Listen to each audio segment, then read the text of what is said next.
Let's get ready to rumble! Welcome to our presentation about World War I and its effects. Jobs created by World War I. As the men left for war, the women had to take their jobs in factories, shops, and offices. During the war, shipyard workers were not allowed to go to war because the American Navy needed ships built for battle. The war also created jobs as a soldier for the men of both African American and American cultures.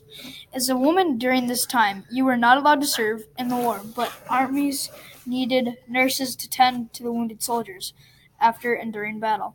This was a great job for women that wanted to serve the country or simply looking for the thrill of war.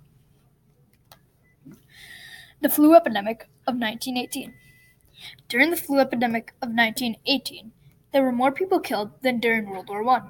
An estimated 20 to 40 million people were killed, making it the most devastating epidemic ever recorded in world history. More people died of influenza in a single year than the 4 years of the Black Plague that lasted from 1347 to 1351. As the war was winding down, the flu picked up from the trenches to the streets of Europe and killed almost 40 million people. Germany surrenders. On the 11th month of the 11th day of the 11th hour in 1918, Germany surrendered and World War I was finished. Germany signed the armistice, which had been prepared by Britain and France. This was an agreement that there was to be peace and no more fighting between nations. After surrendering, Germany had many penalties to pay.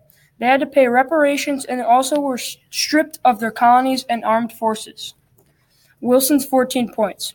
The 14 points was a speech made by President Wilson himself.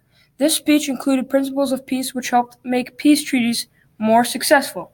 A few points Wilson made were open diplomacy, freedom of the seas, and many more.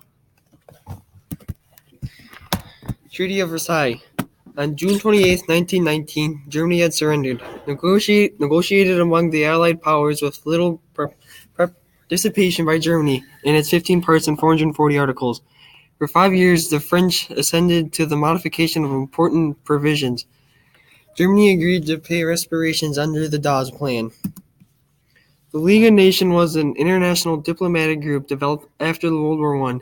It was a way to solve disputes between countries before they erupted into open warfare.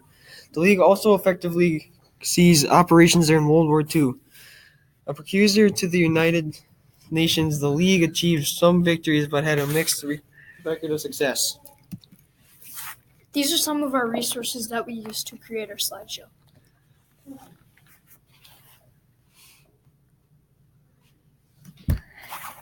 Thank you for watching. Make sure you hit that subscribe button and that like button. Subscribe to our boy, Jeremy Jorgensen, for more videos. Thanks for watching.